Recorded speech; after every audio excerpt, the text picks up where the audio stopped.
ریحانہ خالہ میری والدہ کی دور کی رشتہ دار تھیں۔ ان کی شادی اپنے ایک رشتہ دار سے ہو گئی جن کا نام سلیم احمد تھا۔ اچھا کما لیتے تھے۔ ریحانہ خالہ کے والدین وراثت میں ایک مکان چھوڑ گئے تھے اور یہ مکان ریحانہ کو مل گیا۔ سلیم احمد کرائے کے گھر میں قیام پذیر تھے۔ مکان کا قبضہ حاصل کرتے ہی وہ اس میں شفٹ ہو گئے۔ سلیم احمد کو ترقی کرنے کا خبت تھا۔ وہ ہر وقت بیوی سے کہا کرتے تھے کہ اگر میرے پاس کچھ سرمایہ ہوتا تو میں اپنے کاروبار کو بڑھا سکتا تھا، اس طرح ہم بہت خوشحال ہو جاتے۔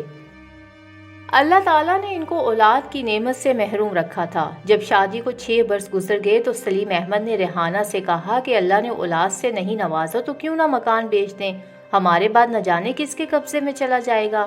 جو زندگی ہے دولت کے مزے تو لیں۔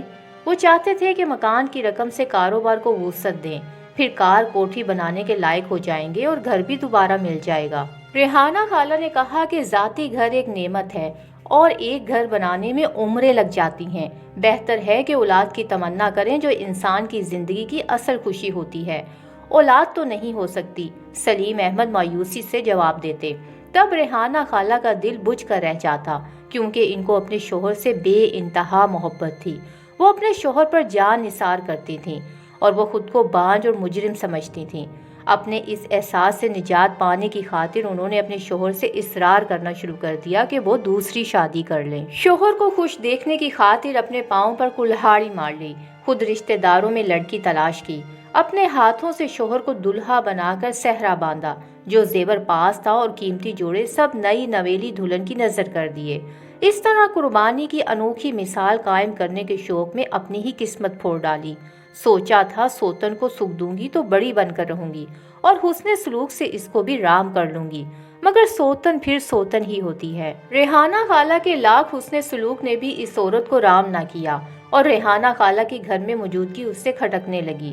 وہ چاہتی تھی کہ شوہر کی پہلی بیوی گھر سے چلی جائے اور وہ بلا شراکت ہی اس گھر کی مالکہ بن جائے۔ شادی سے قبل سلیم کہا کرتے تھے، اے بیوی تم میری دوسری کرانے پر مصر ہو، لیکن اگر اس عورت سے بھی اولاد نہ ہو سکی تب کیا کرو گی؟ ریحانہ جواب دیتی، ضرور اللہ تعالیٰ ہم پر رحم کرے گا اور ہم اولاد کی خوشی دیکھیں گے۔ ریحانہ نے کہا کہ میں نے منت مانی ہے کہ اللہ تعالیٰ اگر آپ کو بیٹا دے دے گا تو میں یہ مکان آپ کے نام کر دوں گی اور اس کا وارث ہمارا بیٹا ہوگا۔ اللہ تعالیٰ نے ریحانہ کی سنی۔ سوتن کی کوکھ سے سلیم احمد کا وارث پہلا بیٹا ہو گیا تو سلیم نے ریحانہ کو منت یاد دلائی۔ انہوں نے خوشی خوشی اپنا مکان شوہر کے نام کر دیا۔ سلیم کے دل میں تو عرصے سے یہی آرزو تھی کہ کسی طرح یہ مکان اس کے نام لگے، وہ اسے بیچ کر کاروبار میں روپیہ ڈالے اور امیر آدمی ہو جائے، پھر سارا کنبہ عیش کرے گا، کوٹھی کار بنگلہ ہوگا۔ ایک انسان ایسے ہی خواب دیکھتا ہے۔ انہوں نے ایک روز چپکے سے مکان بیچ دیا اور کرائے کے مکان میں آ گئے۔ ریحانہ کو اس بات کا دکھ تھا مگر وہ اس وجہ سے خاموش ہو گئی کہ اللہ تعالیٰ نے اس گھر کا چراغ تو دے دیا ہے، کوئی بات نہیں، گھر پھر بن جائے گا۔ بیٹا ہوا تو سوتن کا مزاج آسمان سے باتیں کرنے لگا۔ اب تو گھر بھی ریحانہ سے لے لیا تھا، پھر کس بات کا لحاظ باقی رہا؟ اور وہ اولاد والی تھی، اس کا پلڑا بھی بھاری تھا، وہ اسے نکالنے کے درپے ہو گئی۔ ریحانہ چپ چاپ گیلی لکڑی کی طرح سلگنے لگی، سوتن کی زیادتی برداشت کرتے کرتے بیمار پڑ گئی۔ اب کبھی کبھی سلیم احمد کا ضمیر اسے ملامت کرتا تو وہ اس بیچاری ریحانہ کا بھی پوچھ لیتا۔ اس وجہ سے سوتن جل اٹھتی اور وہ جھگڑا کرتی، گھر کے برتن توڑتی اور ایک ہنگامہ برپا کر دیتی تو اسے مجبوراً دوسری بیوی کی پاسداری کرنا پڑتی اور ریحانہ سے ہمدردی کرنے سے گریز کرنا پڑتا۔ ایک روز سلیم احمد گھر پر نہ تھا۔ اس کی دوسری بیوی نے ریحانہ سے بہت جھگڑا کیا اور برتن اٹھا اٹھا کر پھینکنے لگی۔ اس صورتحال سے گھبرا کر ریحانہ خالہ ہمارے گھر چلی آئیں کیونکہ ان کا ہمارے سوا کوئی نہ تھا۔ جب سلیم احمد گھر آئے تو نئی نویلی دلہن نے خوب خلاف باتیں کی۔ سوتن نے ان کے کان بھرے اور واضح الفاظ میں کہہ دیا کہ مجھے رکھو یا پھر پہلی بیوی کے ساتھ رہو۔ میں تو میکے چلی۔ سلیم احمد کو اپنے بیٹے سے بہت پیار تھا، لہٰذا وہ اس دھمکی کو چپ چاپ سہ گئے اور ریحانہ کو تلاش کرنے کی بھی زحمت نہ کی کہ وہ کہاں چلی گئی۔ کچھ دنوں کے بعد انہوں نے دور آبادی میں ایک مکان خرید لیا اور کرائے کا گھر چھوڑ کر چلے گئے اور کسی کو نہ بتایا کہ گھر کہاں لیا ہے۔ ایک ماہ بعد ریحانہ خالہ نے گھر جانے کی خواہش کی تو امی اور بھائی ان کے ساتھ گئے، مگر پڑوسیوں نے بتایا کہ وہ مکان چھوڑ کر چلے گئے ہیں اور جاتے ہوئے اپنے گھر کا پتہ بھی نہیں بتا کر گئے۔ وہ اپنا سا منہ لے کر واپس آ گئے۔ اب خالہ ریحانہ کہاں جاتی؟ اس وقت کو کوسنے لگیں جب گھر سے قدم باہر نکالا تھا۔ ہمارے مکان سے متصل ایک کوٹری تھی جس میں ایک چارپائی جتنی جگہ تھی۔ خالہ نے اس میں رہنا قبول کر لیا کیونکہ ان کے پاس کوئی چارہ بھی نہ تھا۔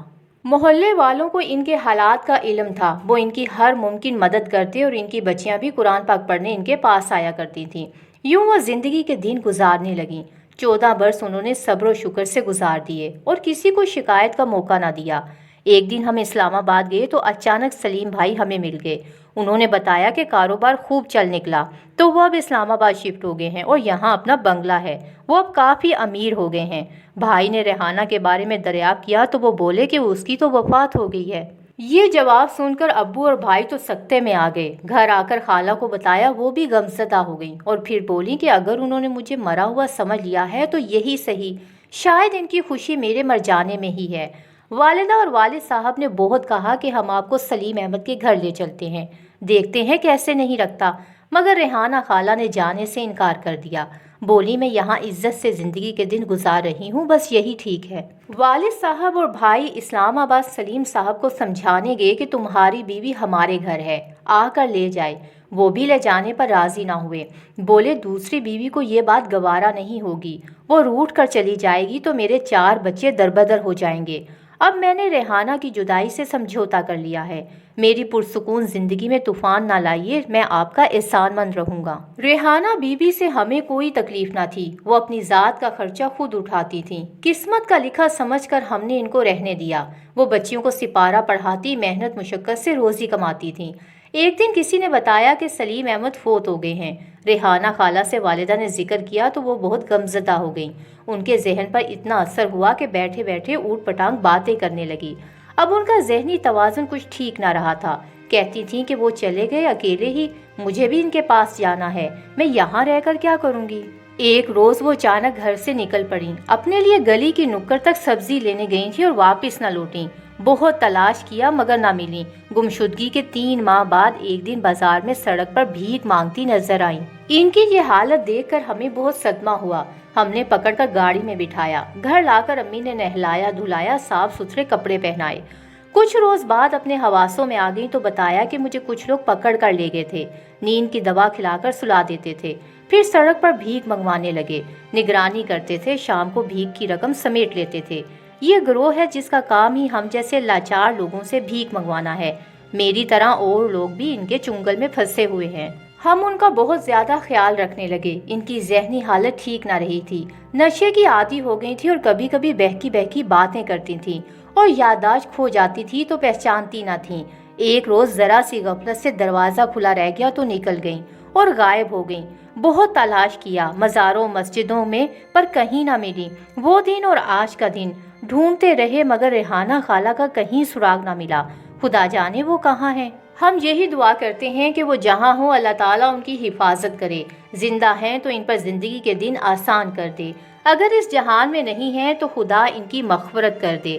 آج تک یہ بات سمجھ نہ سکے کہ ریحانہ خالہ نے خود پر ظلم ڈھایا یا ان کے شوہر نے ان پر ستم کیے، یا پھر وہ قسمت ہی ایسی لے کر آئی تھی۔